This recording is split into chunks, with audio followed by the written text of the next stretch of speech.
Em que etapa? Em que etapa que vai estar bem suscetíveis a todas essas anomalias desse embrião? No primeiro? Na formação de quê? Do embrião? Na organogênese. Então, da terceira à oitava semana, né? Quando esses órgãos estão se formando. Essa é a etapa mais suscetível, a mais sensível. Ok?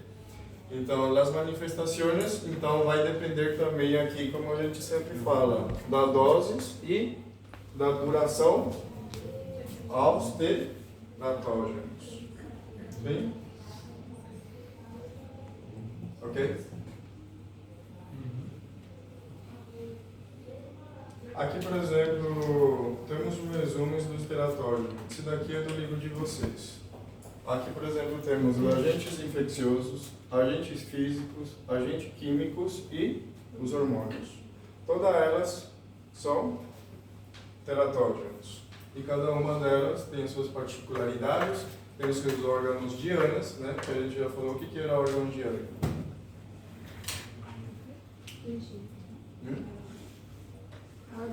Órgãos, células dianas. A gente já falou dela. Já falou, né? Eu já falei para vocês, né?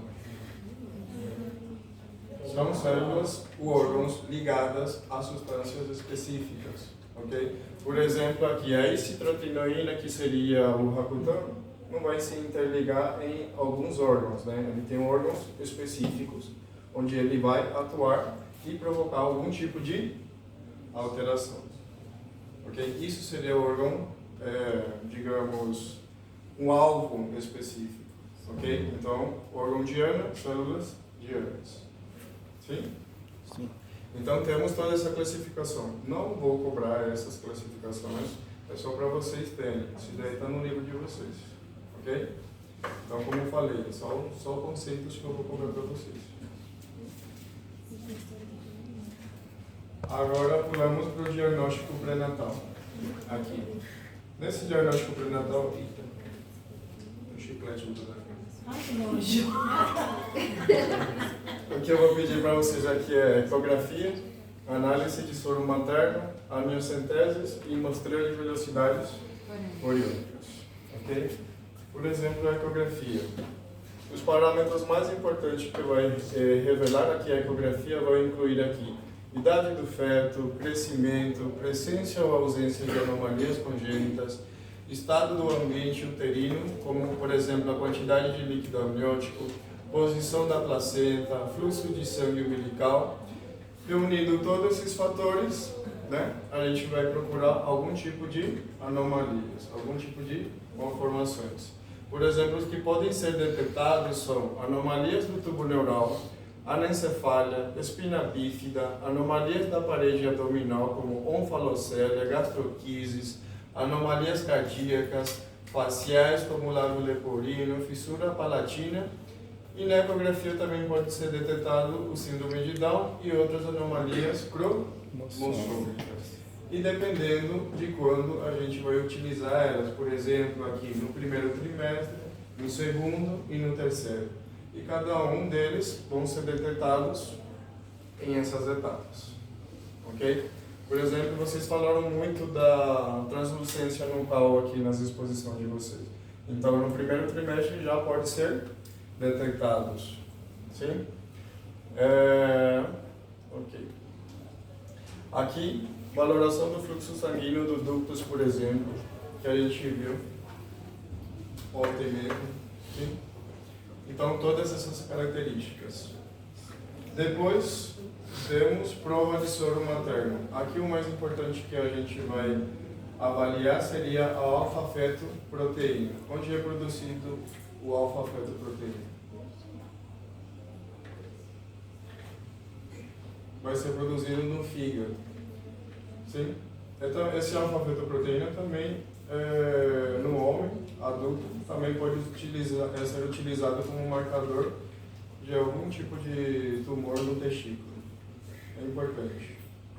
Aqui, por exemplo, na etapa da gravidez, por exemplo, se a gente tiver uma concentração elevada no líquido amniótico ou no soro materno, a gente pode diagnosticar o quê? Anomalias do tubo neural, como onfalocele, gastroquises também, estrofia da bexiga, síndromes de bridas amnióticas, teratomas, acrococcígio e atresia intestinal. Então, tem várias anomalias relacionadas à sua concentração elevada. E se está em diminuição, por exemplo, em síndrome de Down, trissomia 18, anomalias sexuais cromossômicas, triploidias, a alfa-fetoproteína também pode ser combinadas, por exemplo, com a gonadotrofina coriônica humana. Sim? Depois outro, essas duas são provas de que tipo? Invasivas ou não invasivas? Não invasivas. As não invasivas consideradas, não é assim? E depois partimos para as invasivas, como por exemplo, a amniocentese. Aqui na amniocentese, então, uma das colegas de você acho que já explicou, né? Que a gente vai inserir aqui uma agulha na cavidade amniótica, sempre com a ajuda da ecografia. Aqui o que a gente tem que ter em conta é que a gente vai fazer ela depois de que semana? Depois das 14 semanas. A gente vai aspirar aqui de 20 a 30 ml desse líquido, sim? E depois a gente vai investigar ela, sim? Então é considerada invasiva. E por que a gente vai fazer depois das 14 semanas? Tá? Pela quantidade de líquido amniótico, né? Então a gente vai ter menos probabilidades de afetar quem? O feto. Nesse caso, nós vamos o feto. Assim, vai ter mais espaço aí. Então a gente vai analisar o líquido, procurando fatores bioquímicos como alfa-fetoproteína e acetilcolinesterase, ademais células fetais desprendidas no líquido amniótico. A gente vai poder recuperar e utilizar na obtenção de quê? De cariotipos metafísicos e outras análises genéticas. Sim? E depois também as muestreio de velocidades coriônicas. O mesmo procedimento, só que nesse caso o que a gente vai aspirar? As velocidades coriônicas. Sim? A mesma coisa, inserindo uma agulha, com a ajuda da ecografia, a gente vai aspirar de 5 a 30 miligramas dos tecidos das velocidades. Ok? A massa placentária.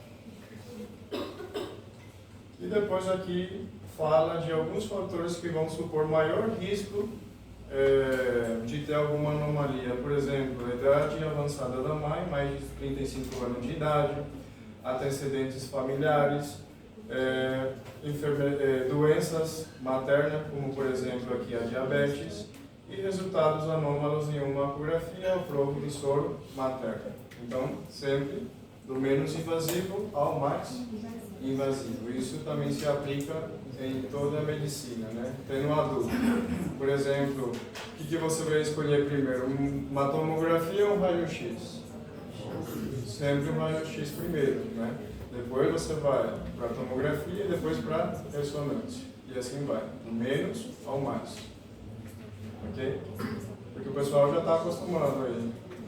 Já direto na tomografia, direto na ressonância. Direto fala para o paciente que já tem tumor, né? Então, sempre é do menos ao mais. Então, são esses conceitos gerais que eu vou cobrar para vocês, ok? Mistura de velocidades coriônicas, amniocenteses, prova do soro materno, depois, ecografia, sim? Das anomalias, os 4 tipos, quais são elas? Malformaciones, diluciones, deformaciones e síndrome. Ok? Então, 4 conceitos, 5 conceitos por anomalia e 4 da prova materna. Ok? Entenderam? Sim. Esses daqui sim vai cair para vocês na prova. E vocês vão estudar no slide também. Ok? Então na próxima aula a gente vai dar. Procura a idade. Como que é? A probabilidade do parto. Está bem? Eu tenho muita aula para vocês e os conteúdos são curtos. Ainda sobra tudo esse mês, né? Quando que é a segunda versão? Final do mês, né? Chega tudo. Mas toda essa segunda parção vocês vão estudar dois slides, menos o quê? Menos a neurulação e as 3 capas embrionárias. Depois o resto do slide. Eu vou falando para vocês como que vão cair. Esses daqui vocês já sabem, conceitos. Sim? Vocês têm aqui? Ou ainda não tem? Não. A gente não conhece. Não tem? Não. Naquele resumo que vocês tiveram aquele slide assim completo. Algum pessoal tem? Então. Acho que tem, não.